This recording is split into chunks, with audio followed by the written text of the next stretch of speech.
Welcome to the Backwoods Life podcast with Michael Lee.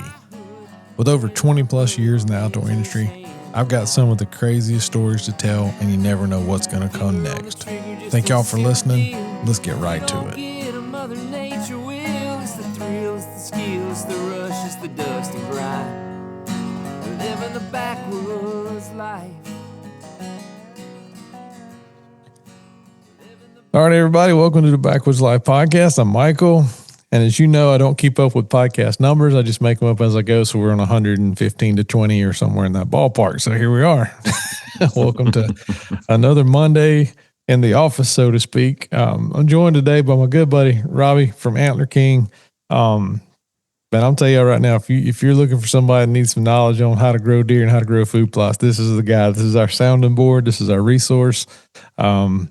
Man, and then just we'll jump into the Antler King product line a little bit. But Robie, thanks for hopping on here, buddy. I know it's Monday morning. You're probably busy enough as it is. No, I appreciate it, bud. Oh, it's always busy this time of year, but it's always good to take a break and do something like this, help out the people, and I'm all for it. Yeah, hopefully by the end of this thing, they'll learn something, or maybe they'll email us and we'll learn something. I don't know, maybe we're wrong. Right, absolutely. Turkey season's almost over. We've got, I think, 4 days left in our season. You guys have a little bit of time left, right?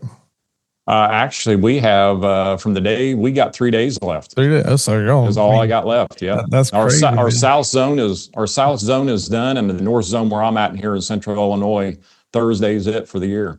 Yeah. Wow, it's crazy. And everybody asked me, like, man, you got a lot of trips to plan in turkey season. I said no, because I don't have enough time to plan a lot of trips. Exactly. We always start in Florida, and then we hit Georgia, and then I'll go like to Texas. This year I went to Kansas, depending on tags and stuff like that, and just bounce around to different states. But I try to hit the ones that I know that I'm going to be successful at every year and have fun. And then whenever you try to add a couple new states in, unless you jump into those states that, go all the way late in May and stuff like that. And I'll be honest with you, by then, man, we start in March, and by the time May gets here, I'm just tired. You're burnt out. Yep, I hear you. I understand that completely. People don't understand, when you start turkey season early in the year, in March, you can still get up, and you don't have to get up at 2 or 3, 4 in the morning that I have. And as the days get longer, it just turned into a little bit of a grind. It's still a lot of fun, but I remember last year I was in South Dakota, and we literally got up at 2:30 in the morning to go turkey hunting. Yeah. Exactly. We had to drive a little bit. We lost 1 hour in the time zone change on top of that. Yeah. And there were turkeys gobbling at 4:20 in the morning. Wow. I said, you know what? I might be getting too old for this. I don't know. It's too much like work. Yeah, exactly. That's when it turns into work. I'm like, all right, I'm going to do something else. So thank goodness we killed turkeys the first day, and I didn't have to get up twice like that. That's perfect. That's great there. But anyway, that's turkey season's almost over with. And before we hopped on here, I was saying that I've already seen in person a hen with babies, and got on camera a hen with babies here, and it's the 11th of May right now. So One thing you and I both agree on is you got to protect those baby turkeys. Yes. And and people going out this time of the year and deciding to bush hog their food plots or pastures or whatever, that's not a great idea. It's not a good idea. I mean, even roadsides, even farmers with roadsides, stuff like that. I mean, they can diminish them pretty quick. It's as you well know, I'm a diehard clover guy, and I want my clover. I want it looking like a golf course. But this time of year, I really got to watch that mowing just because of them. I want them poults. Here in Illinois, where I'm at, we have such a hard time with coons and bobcats and everything else, stuff that we can't do anything about this time of year because there's no season this time of year for them. But we can keep an eye on our food plots, try not to mow them as much, stay out of the roadside ditches, really watch that and kind of help that turkey population. You can help it a lot that way. Yeah, I totally agree, man. And that's the thing. I mean, I'm a firm believer too, turkeys cycle. Depending on, where you're at, you could have a bad hatch one year, you could have weather affect those poults, year. Just if you have like this time of the year, man, the weather can be crazy. You can have bad hailstorms, and that can take a damage on your turkey population. Just consistent heavy rain and the colder temperatures that rain brings. These things you got to think a hen will have anywhere from 8 to 14 in a hatch. Right. And we're Right. hoping that 2 or 3 of each hatch survive out of that Exactly. batch. So, well, and I mean, here in central Illinois, where I'm at, just south of here, about an hour and a half, they had the worst winter they have ever had. And a dear friend of mine lives down there, big turkey hunter, and he's having a hard time seeing turkeys. And he's got flocks of turkeys in that area. I mean, it's known for it down there. Well, what they came up with is they think that 17, 18 inches of snow and the 40, 50 below zero wind chill factors, took care of a lot of them turkeys this last winter. Them turkeys aren't used to down there. Mm-hmm. So we want to help the ones that made it through and get that population come back up. So again, watching your mowing, stuff like that, even spraying chemicals, the whole 9 yards. There's a lot that plays a factor in that you could actually damage that turkey population by your herbicides this time of year, you're mowing, or even just out running around on your food plots, with ATVs and stuff, just kind of down that a little bit, and that'll help that population out. One thing I will say that maybe has helped us a little bit this year, or in the last year or two, hopefully carrying over forward.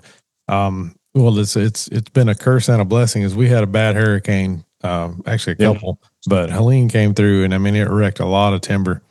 Oh yeah. The bad is that happened, and also that the guys are still out there cutting timber and cleaning up, still 2 years later, almost getting stuff out of there. But the good thing it did is there's tons and tons of blowdowns in the woods now. So I hope, and we'll see that over the next couple of years, that's just allowed our turkey population to hopefully explode again. Because if you came down and looked at our property, you'd ride through and go, one, how can y'all see anything? Which you're supposed to come down a few years ago. Right, I know I was. but definitely, if you came down here and you say, well, how can y'all see anything because it's so thick? But now after that hurricane, it's even worse. As far as, it's a good thing from a hunting standpoint, but it's a bad thing from a timber standpoint. From our purposes, we got a lot more cover than we had, and we had a lot to start with. But now we've got a lot of turkeys love to, those blowdowns and those brush piles, that thick stuff that grows all around that. Those hens can get in there and hide, and it's unreal. They will stay there and nothing messes with them. But absolutely, one thing I did want to accent what you said about raccoons. People don't understand how heavily the raccoon population damages your turkey population. It's devastating. It's crazy. I mean, and down here we've got a lot of raccoons too. We'll see 3 or 4 on a feeder sometimes on some of our trail camera pictures. But I was just out in Kansas, and my buddy out there, he said, man, there would be trail camera pictures with 20 raccoons on his feeders, and stuff like that. And you've got to do something about that. Your turkeys can't handle that kind of pressure. No. Here where we're at, they are horrible. And I'm a diehard trapper. I love trapping, and I pretty much switched everything over to coons now in the winter. And as soon as hunting season or deer season is over, I'm hitting it pretty heavy. And last year, I took over 30 coons last year just trapping alone on a 40-acre parcel. Wow! And you can't tell I even put a dent in it. On a clover plot at night, especially after a rain, I might have 10, 15 coons in a half-acre clover plot on one camera picture. That's crazy. You can't even tell I put a dent in it. Yeah. That's great. And that's the thing. Like ours, I guess, are spread out more. One, because we probably got more, wooded areas, and got a lot of creek drains and stuff like that. And they love to travel down water and, waterways and creeks. And I mean, we trapped for a week. I say a week. It was probably 4 or 5 days, and we took out, I think, just over 80 raccoons and possums. Yeah. Oh, that'd be easy. And for a while we were like, okay, well, we put a dent in them, but now they've came back and that's been a little over a year ago. We trapped more often than that, but we ran it hard those few days. Right. Lots of traps out instead of just a few here and there while we're over there doing stuff, but. That's the thing. We are lucky here in Georgia. They did pass where we can trap raccoons year round now. Oh, that'd be nice. So that helps us, really work on that population. And anyway, I mean that's something that I think when you start seeing turkey numbers drop, there's 2 things that come to mind to me. And I want your opinion on the second one. I'm going to say one is obviously the predators and trapping. I mean, we've got hogs. And we try to work on those too, because I know good and well if a hog comes across the turkey nest, it's going to eat the eggs. 100%. Eat the eggs. But I will say the hogs don't seek them like a raccoon does. Hogs are Right. just Right. nomads. They can go eat, dig around a pine tree and eat grubs and roots and Absolutely. on top of all the feeders that they can get to and stuff around here. But the raccoons actually they're hunters. They're Yes. predators. They're looking for them. Yeah. Yep. The other thing I wanted to get your opinion on while we're on turkeys is these farms, a lot of standard farming practices is they spread chicken manure on fields. We did that here 1 year on our food plots at our family farm, and we saw a drastic decline in turkeys when we did that. Really? I wanted to see what you thought. I've never heard that, truthfully. Never have. Really? I got a lot of guys spread manure too, but turkey manure, but I mean, it's not like we're actually talking about it either, but I've never heard anybody else say that. I mean, that's something I'm going to look into. Because there's lots and lots of farmers spread chicken manure. Absolutely, it's a cheap form of fertilizer. But one thing that I've kind of read into it, and I do believe either it deters them on some level. We know turkeys don't have some great sense of smell. I mean, right. We can smell how bad it is, but I also think you think about when they get those scraps, they're getting that out of the bottom of those chicken houses. So they've got dead chicken carcasses, bones, whatever that's in there. They've got all that fecal material. Who knows what bad things could be in there? You could have diseases trapped in that stuff, and then you're putting it back on top of the ground. And then most people disc it in, but you think about it, you're still putting that in there. Could that be spreading, problems to your turkey population? It very well could be. That's a good point. It very well could be. Yeah. And I'm definitely going to do some research on that. I'd like to hear what you find out about it. I mean, obviously you got a lot of resources for that too.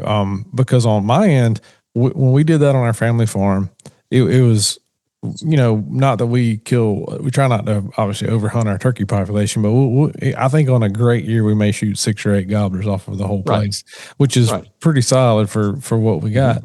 The other side of that is, I've seen like that year we did that. The year after, it's almost like, man, we couldn't buy a turkey. And I don't know if that affected, anything. We only did that one time, one year. And it was one of those, like, I think, after the fact, we're kind of like, I don't know if that was the right thing or worth it to do. And again, I'm not a scientist. I'm just a guy out there in the woods learning as we go. But that's the only time I've seen a bad dip in our turkeys is when we did that. Now, after you did that next year when you didn't do it, did you see an increase in your population come back in that area? Absolutely. You did? Okay. Yeah, I'm definitely going to check in on that. And since and like I said, that could have been just that was just a wild year. We had a bad hatch that year.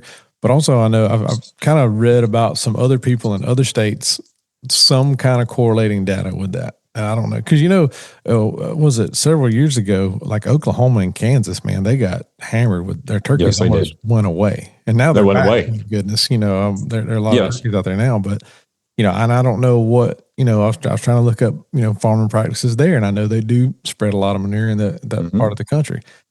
But again, if that's something they've been doing for 20 years, how do we know that could tie into that? And exactly. There's so many variables, and turkeys are super sensitive anyway. I mean, I don't believe that. I mean, they're a bird, so you know how it is. I mean, it's not like we're raising buffaloes here. Right. But anyway, that is something to throw out there for everybody to think about, and maybe have their own. I'm going to check in on that. Well, shifting gears, Antler King wasn't founded to grow turkeys. It does help grow turkeys, but it does help. Yep. Helps grow bigger bucks and healthier deer. That's our goal, and it's that time of the year too, where hopefully everybody's already started on with their mineral sites and supplemental feed if that's legal in their states. Obviously, food plots maintenance this time of the year is getting one of those. Everything's warming up, so it's getting to where the weeds are going to get pretty rough.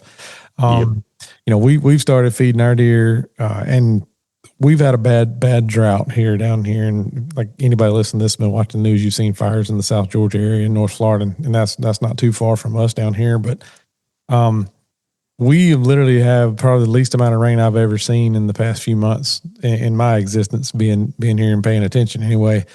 But our deer right now, they are absolutely hammering any of the feed that we put out. I mean, it is, Right. they're eating it as fast as I've ever seen deer eat any kind of protein supplements that we've put out, even corn, if you're Yep. still putting that out.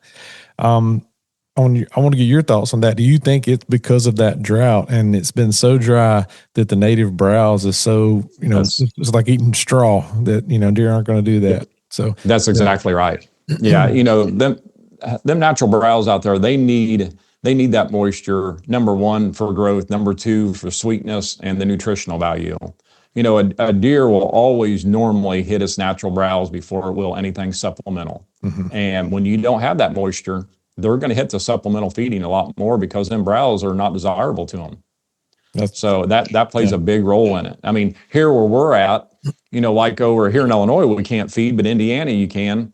And it's the complete opposite here. The guys that are running feeders right now, they can't get the deer away from their natural browse because we are extremely wetter than we normally are this time of year. And the natural browse is just green and lush and beautiful. And the deer just hammering them and not hitting the feed so much. So it plays a big role in that. Yeah. The only other time that I see that transition, like you're talking about there, especially down here, is when the acorns start falling really heavy in the fall. Like they will not. I mean, you can fill your feeders up with whatever you want to. They'll walk right by them. They're going to eat acorns. They will not touch them. Them acorns are golden to them. Yep.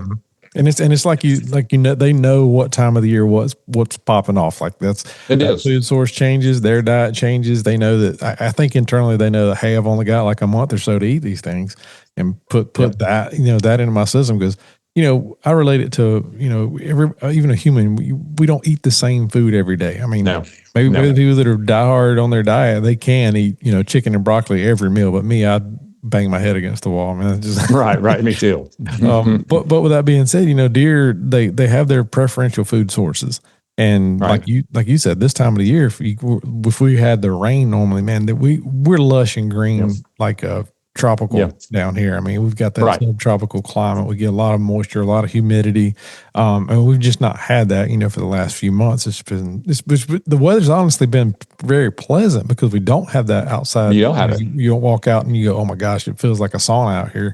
It's been cool, it's been clean, it's been crisp, but also it's been dry. So that's your trade off. But the deer, I think one thing I hope happens here very soon is we start getting that rain because historically, the month of June is when we really need that rain and that browse because that to me, that I don't know. I know the deer's growing period antler growth starts as soon as the other ones drop off. Like they're, already starting that sub process in their growing period.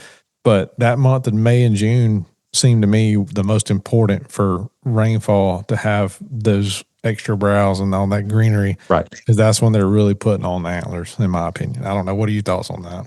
No, you're exactly right. And the thing, a lot of people, and I get calls on this all the time. People question me on it. Is, why do deer need minerals? Why they need energy? Why they need protein when they have it out in the woods? And that's exactly right. A deer, it's bred into a whitetail deer or any animal actually to know where to go to get the food they need to survive. Just like the acorns, even down to a perennial ryegrass. A lot of people look at perennial ryegrass and go, I'm not planting perennial ryegrass. I don't want nothing with perennial ryegrass in it, but you'll see a deer eating it in its young growth. Well, most people don't realize perennial ryegrass has 28% protein in it when it's in its growing stage.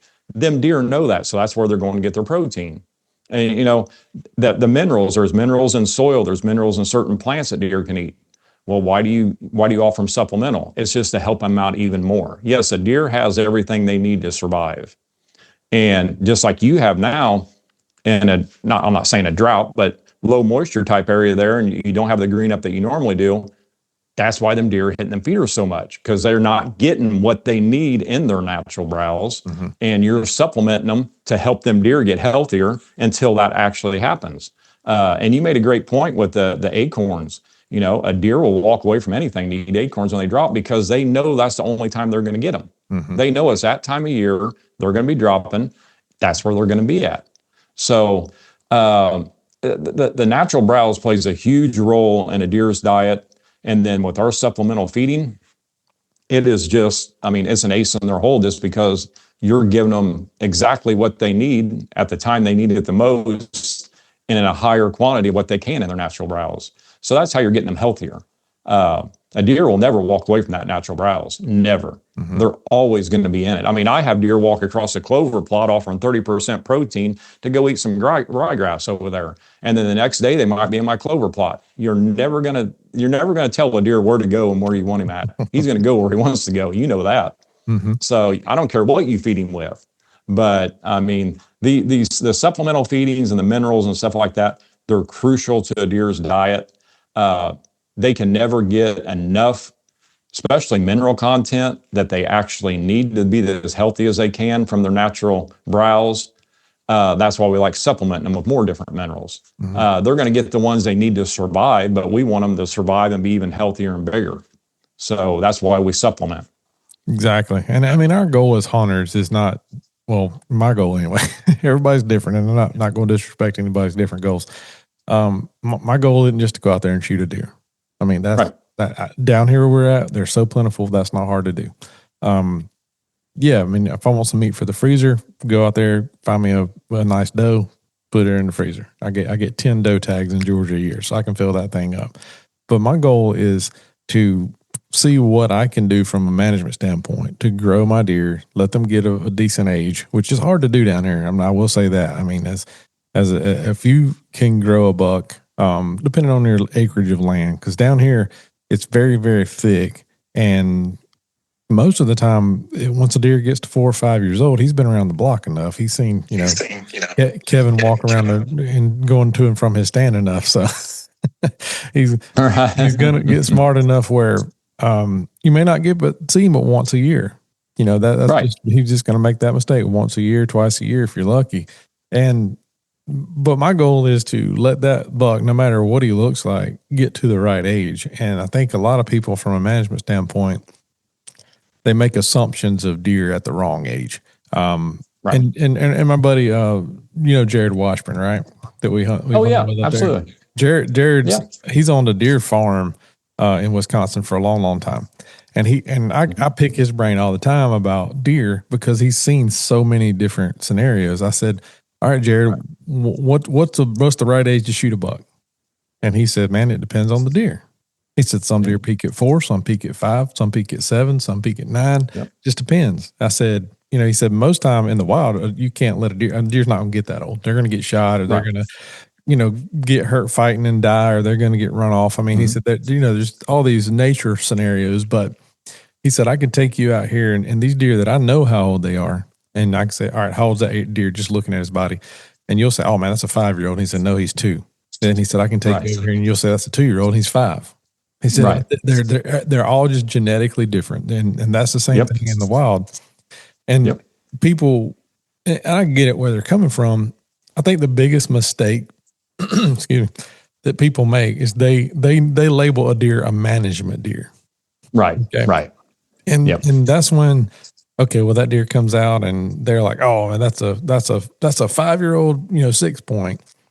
And then, they shoot the deer and they go over there and, oh, okay, well, whatever.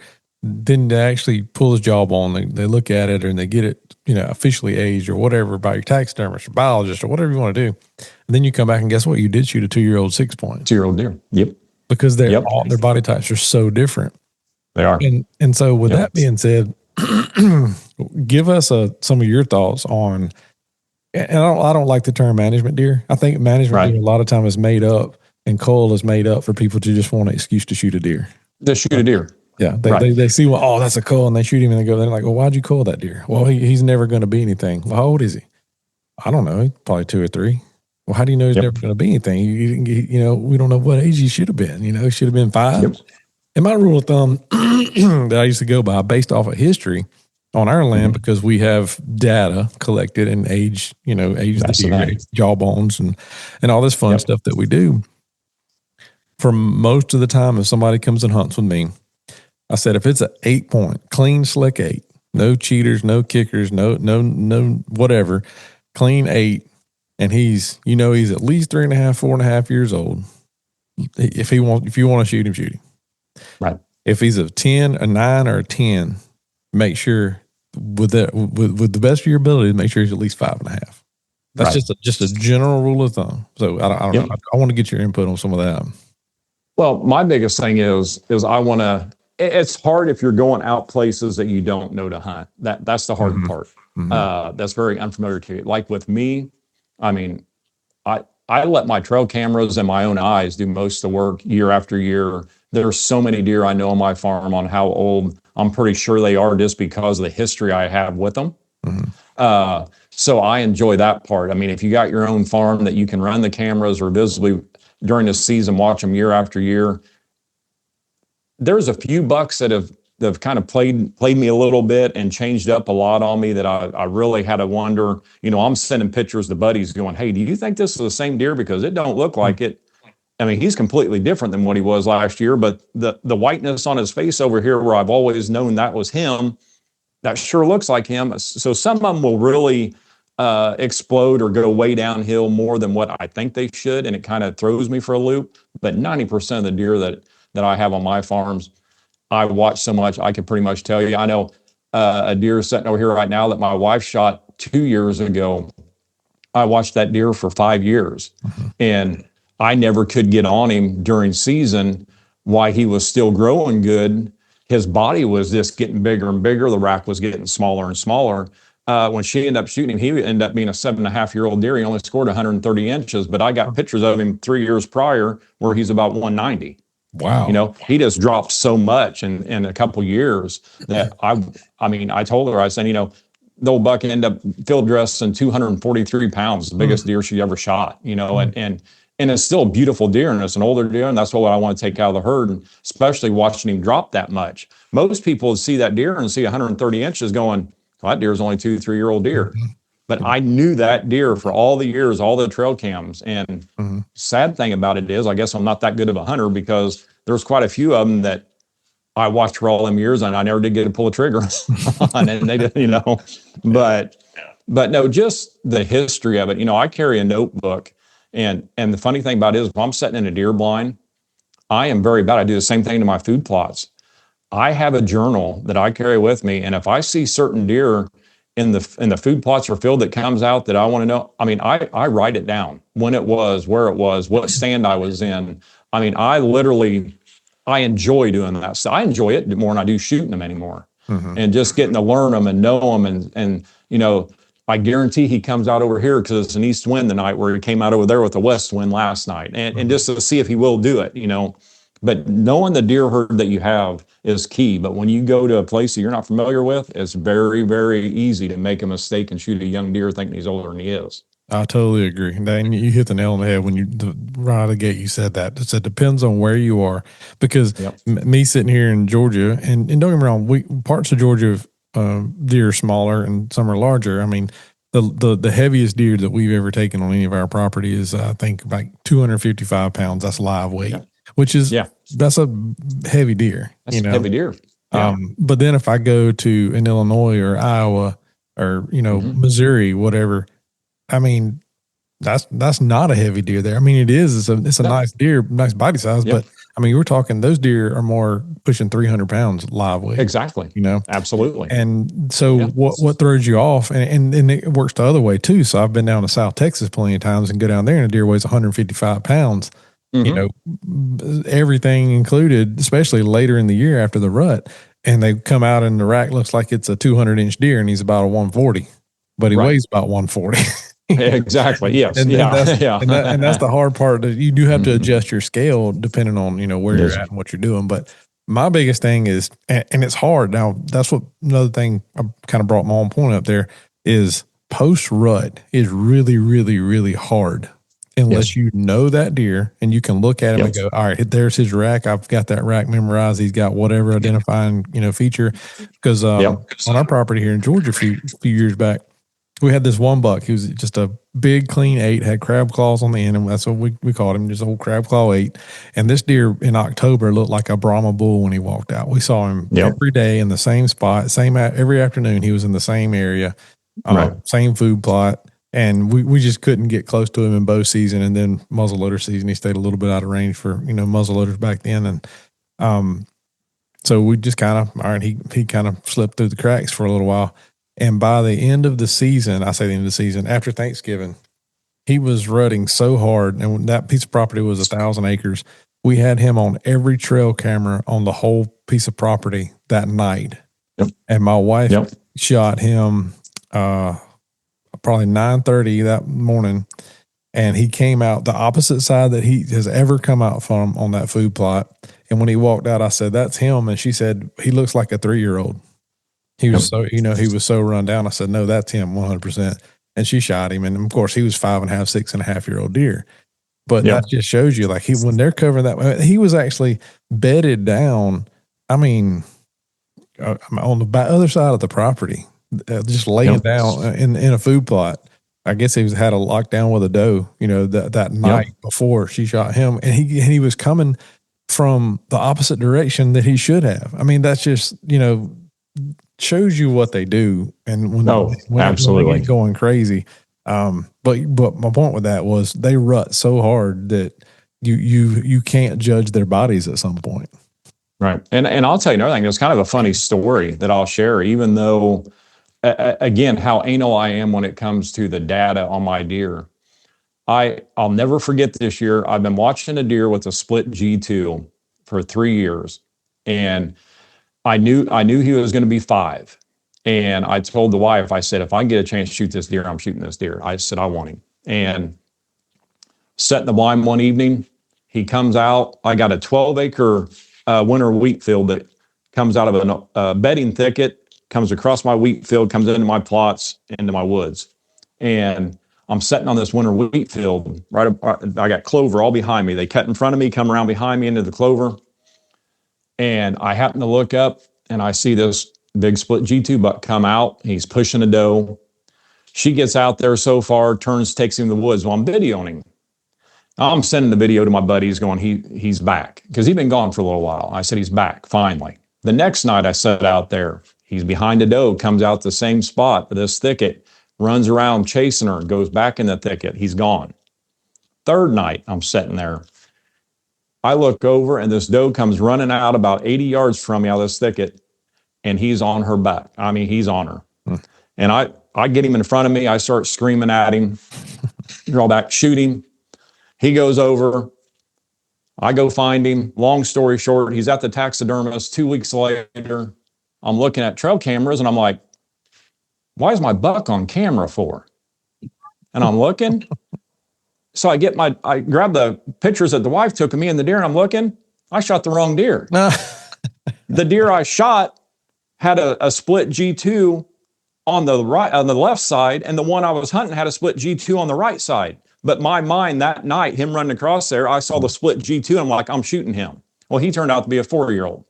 Okay. I was still happy with him. But still, in the heat of the moment, all your homework can go out the window, 100%. But it was 2 weeks later, I have him on camera. I'm like, why is my deer on camera when he's at a taxidermist shop? And it was a wrong to him deer. Well, dude, I did. Quick story on that too. I was hunting in Illinois years and years ago now, and I was hunting this piece of property with an outfitter, and he probably had this like 100-acre block, nothing to it.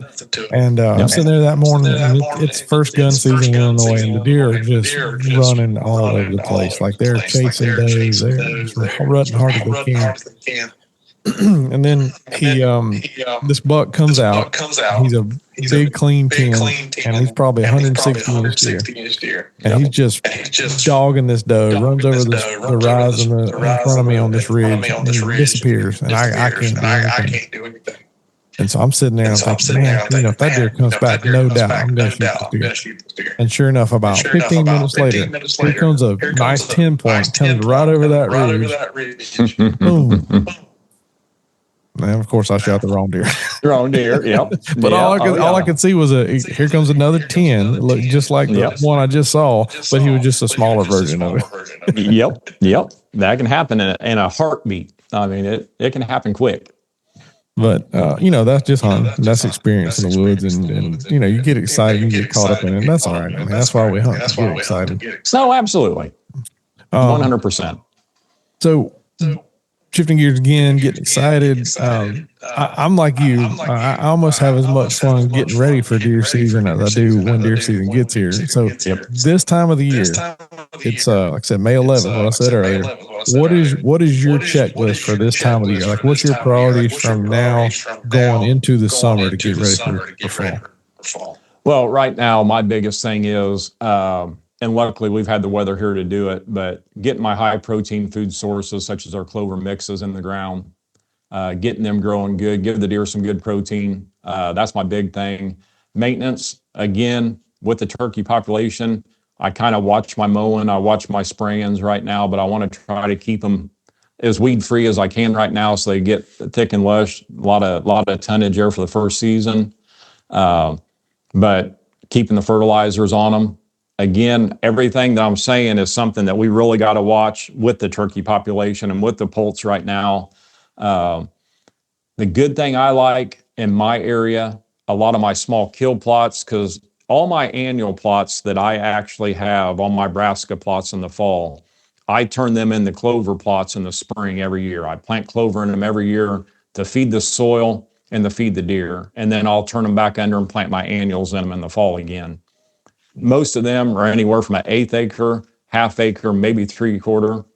I can get in there and walk to see what's in there, so I can do a little more maintenance there. My big areas, my big plots, I'm pretty much staying out of them this time of year.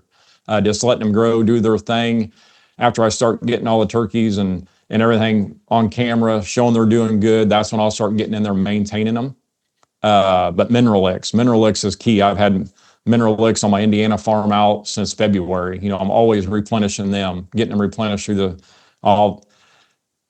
and I'm going to upset a salesman right here pretty bad, but I'm going to tell you anyway. My biggest thing when it comes to mineral, a lot of people put way too much mineral out. Yeah. And what I mean by that is, number one, too many mineral sites. You only need one mineral site per 40 acres. And when it comes to a good mineral, very low in salt, good mineral for the deer, not just salt, but a good mineral, like our trophy deer mineral, you're looking 2, possibly 3 bags a year is all you need on that mineral site. Mm-hmm. The thing, a lot of people think they just go in there, they see it gone, pour more, pour more, pour more. That mineral is designed to leach into the soil, especially with rain. You're not going to see that mineral there after you get a rain. That's what it's designed to do. That's how the deer dig it up. So this time of year, I'm checking my mineral sites, making sure everything's going good, working with customers right now on mineral sites, their clover plots.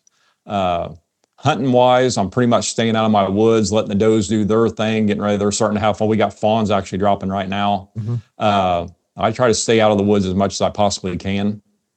But the key thing is trying to maintain as much as I can them clover plots and my alfalfa plots. Getting in there, mineral licks is key.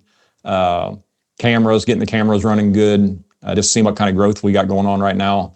And the biggest thing right now is turkeys. You know, I've been watching more turkeys than deer. That's what I've been trying to catch. But now it's starting to transition back to the deer. I don't care about turkeys anymore. So, but no, minerals and your high protein food source right now is what you really need to focus on and getting them in the ground and going.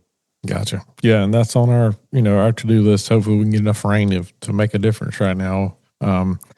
That's the biggest battle that we have in the South. That you usually is getting the consistent rain to make our plots do what they need to do. And we unfortunately in our lease land anyway, we've got a lot of really, really sandy soil, which is tough to deal with. But I will say, Antler King seed has done phenomenal even in this sandy stuff that we got. But what I was going to also say about the mineral side of it is, due to that having a really sandy soil, our deer don't like to eat the minerals off the ground. They don't like, the granular minerals. It's really hard to get them to eat it. The only thing I have found is if you can dig a hole and mix like potting soil in with the minerals, they do like that a lot better, because that kind of helps not. I mean, you know how it is. Who wants to eat a spoonful of sand, right? Exactly. And another thing too with minerals, just like with anything else, it acts like a filter. So when you start getting rain on that sandy soil with them minerals, they go way deep. You're still going to have some clung to it. But again, them deer don't like that sandy soil as well. But mixing them in with anything, soil, straw, anything you can to put some organic matter in with them, they like it a lot better in that sandy soil. Gotcha. So think about that. Everybody listening to this too is like, just because you put it out and they're not eating it, there might be something with your dirt. Think about, from that Exactly. Absolutely. The other side of it too is one thing that I have, and again, we can feed in Georgia, so we have a lot of troughs. I'll put the Antler King blocks in the trough, and I mean we'll put man, I'll say this right now: if we put a Graniac out anywhere, it lasts about 3 hours. It seems like exactly. It's almost like when they walk out and they see that, they know what it is, and I mean bucks. I've got pictures of 3-4 bucks eating on a Graniac at the time, and it's an insane attractant, by the way. It's a good supplement too, but come hunting season, if you want to put one at 20 yards for bow hunting in Georgia, you can go ahead and get ready. They're coming. But absolutely. But we'll put the mineral blocks, all the different varieties there. We'll put those in that trough so it gets them off the ground. And what it will do actually is when it rains and it seeps through the cracks in that trough, you will have minerals on the ground underneath it. And I have seen them, eating underneath the thing, but it honestly puts it in a spot where they're already used to coming because we're pouring, different pellets in there and stuff like that. And then even when we'll hide a mineral block in there and pour pellets on top of it. So as they eat it out, they go, "Oh, what's this?" And so they're right there already on it. And we've got them just coming back and forth to those things right now, big time. Oh yeah. Absolutely. Something you need, and I got 2 of them in the garage out here. We got a 200-pound tub out now at Graniac. Okay. Now that's very, it's not Graniac, but it's very similar. Okay. We got 200-pound tubs out now. That's what you need. So the ones we put out there, the XL, they're what, 25 pounds? They're 30. 30 pounds. So the XL is a 30-pound block. So do the math on that. If those last about 2 days, and that tub will last about 7 to 8 days. Yeah, exactly. That's the thing. Them Graniacs are definitely need to unbelievable. Yeah, them Graniacs are just unbelievable when it comes to the attraction to them. I mean, and the good thing about it is the nutritional value is perfect on them for a year-round food source. But the deer, and everybody thinks it's a sales pitch, and it's not. The deer like them way too much. They do. I mean, it's the best-selling product that we've ever developed and had. I mean, it's ridiculously good. It's one of those things, like especially when we get to hunting season, and we'll stock up on them and we'll take them out. And so if I'm going to hunt this stand for the next 3 or 4 days, I'll go put a Graniac out and just hunt them because deer are going to be popping in and out anyway, but they'll come right to it. And the other side is we've put it out, even if we've got like our corn spinners going in Georgia or big food plot. If you put that Graniac out there, they're going to walk right by that corn. They're going to walk right through that food plot, and they're going to go eat that first, and then they're going to go munch around on everything else. It's almost like I'm going to eat my dessert and candy first. Right. But it's got more to it. It's not just they're just not eating sugar or nothing, but I mean they're eating a well balanced block right there. And really, if in a perfect world. Because, I mean, in the big scheme of things, that it's not super economical just to feed your deer blocks all the time. Oh, no, not at all. Not at all. No. But if you could get you a trough and just build it and put 10 of them in there at the time, that'd probably be pretty cool to try. Oh, yeah, absolutely. Heck yeah. Yep. But yeah, I mean, I'm with you, man. This time of the year, it's about maintenance and it's trying to get ready. It's trying to put as much stuff in there for, you got does that are, ours hadn't started dropping yet, but again, they got to be really close as well. I mean, I've got those on trail camera. They're huge right now. Yeah. So, and that's another reason why they're hammering the food so hard too. Like I said, we have lack of rain, but also those they're feeding those babies. I mean, they're got a lot going on right now. So we got that going, and hopefully we can get some food plots going, like we said. But this time of the year, I'm trying to start seeing what those little not big old nubs are coming out of their head and looking like too. And, even with the lack of rain, we still got some pretty good bodies on our bucks. That that's another thing I was going to ask you about. What people don't understand is when deer season stops in places that they can feed, they just stop feeding. I don't want to spend the money to feed the deer. Well, you're shooting yourself in the foot if you're trying to grow big bucks. Yep.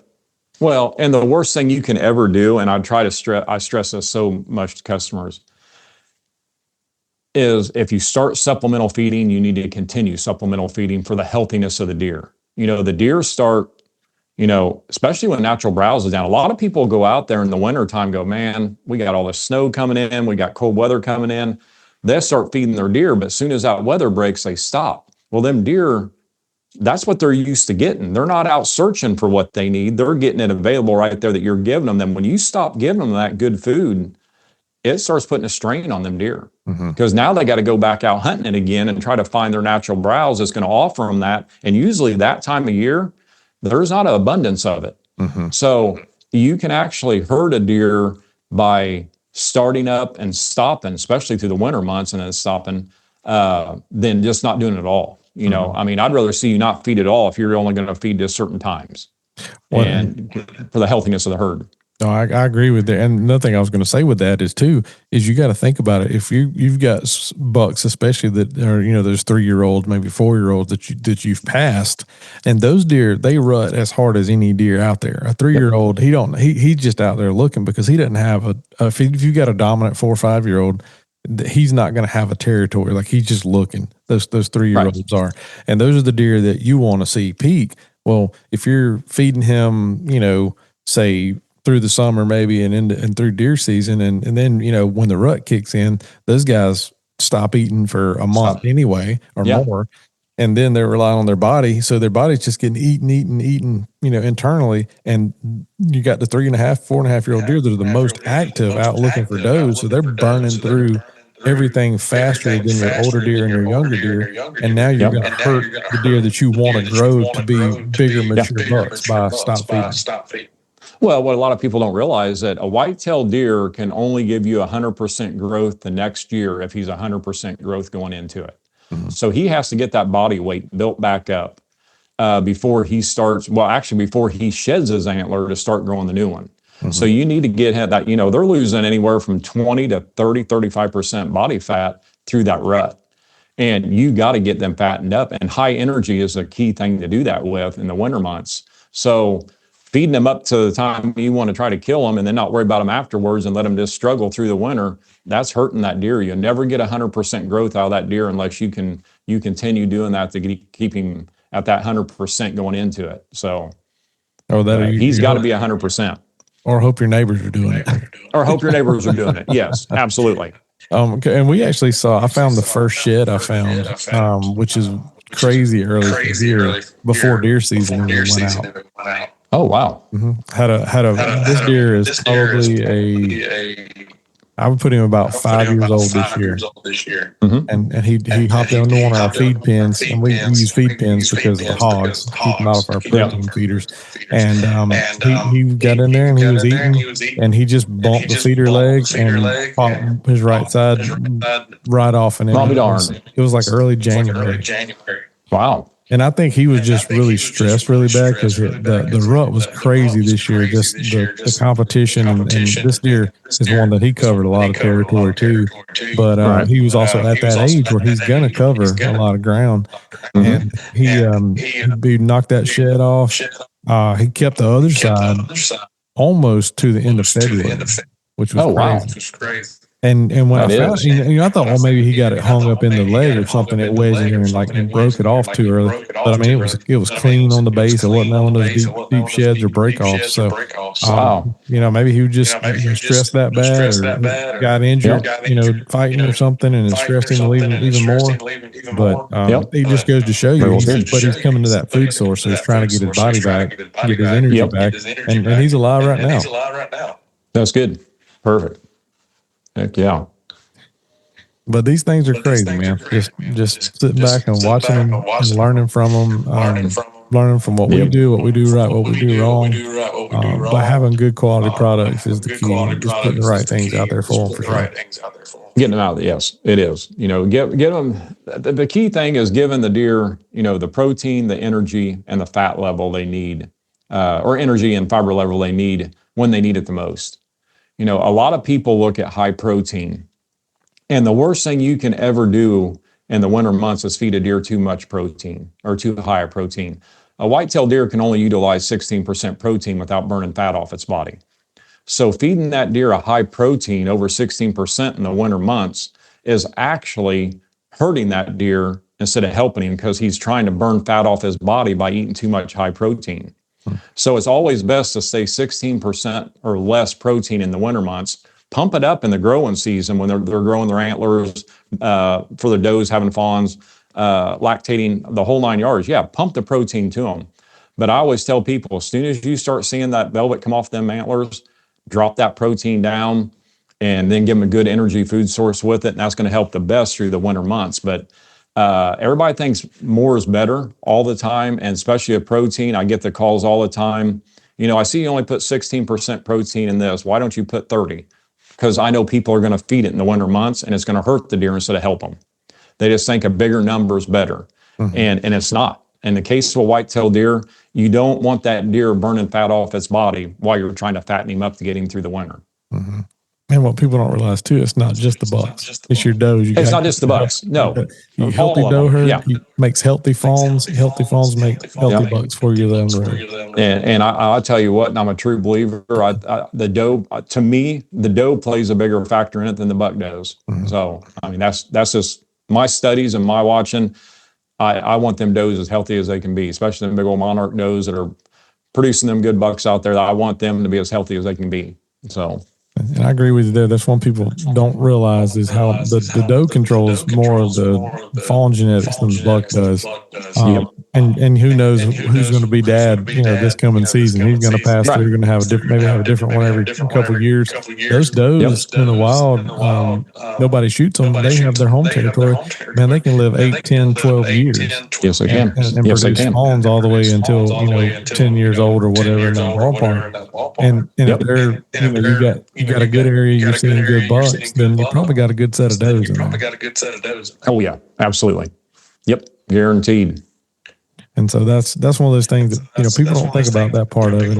And I'm one of those guys too. I mean, we shoot does, but I'm the one that's going to shoot the one that's going to walk out, and she's going to be kind of looking at you in the tree, stomping, wanting to blow at you, and all that. Like, okay, she's got to go. But the one that walks out and it's got the 2 yearlings, they're the first ones that come out, and they just go right out and start feeding, and they don't look around. She's going to get a pass. For sure. She's a pass. Yeah, absolutely. Yep. Absolutely. So we shoot bucks for age and maybe antlers or a combination thereof, and we shoot does for education. That's it. Yep. That's it. Yep. Nothing worse than an old doe come out, look at you, and start blowing. Them old smart girls, I tell you, they're smart. Especially when you got a bow in your hand. Yeah, absolutely. Yes. Well, Robie, I appreciate your time, buddy. And what I got two last short questions, hopefully for you. Okay. If I put a gun to your head and say, all right, you got to pick one Antler King food plot mix. What's your go-to going to be? Trophy clover mix. I knew that was going to be your answer. Yep. If they fired me today, I'd plan it tomorrow. Awesome. I mean, that's how much I love that mix. That's my favorite mix. Awesome. And I think we've already answered this one, but all right, if I'm going to put out one Antler King block, what's it going to be? Greeniac. 100%. Yep. 100%. Yep. 100%. No doubt. So shameless plug for both of those without hesitation. But, well, buddy, thank you, man. That's a lot of good information right there. Let's do this again down the road for sure. Absolutely. Maybe right there at deer season, we can get back on here and talk about planting and some of the how-tos on that, for your fall plots and how to make them things work good for people. Sounds good to me. I'm looking forward to it. All right, buddy. Well, how can everybody find out anything they want to know about Antler King? Go to antlerking.com. If you get on antlerking.com, you want to put a comment in there or email, it's going to come straight to me. I'll be the one taking care of you. I'll help you out with all your questions. Call in on the phone number at antlerking.com. It's going to come to me. So I'll take care of you. There you go, everybody. You can talk to the man himself with all your questions, and even if it's wrong, he's still going to tell you. If I don't know the answer, I'll make it up. I'm telling you right now. No, no, this guy knows it. He knows it all. He's not going to make up anything, I promise you. But no. Thank you guys for listening. If y'all have any questions or comments on this one, make sure y'all send us an email. Go to our website at Backwoods Life, hit comments, and submit stuff to us. We'll be glad to answer any questions on here. And if we got something that, for me to send to Robie, do that. We'll get it over there and get it answered for you too. Well, thank y'all for listening. That's a wrap for this episode of Backwoods Life. See you next time.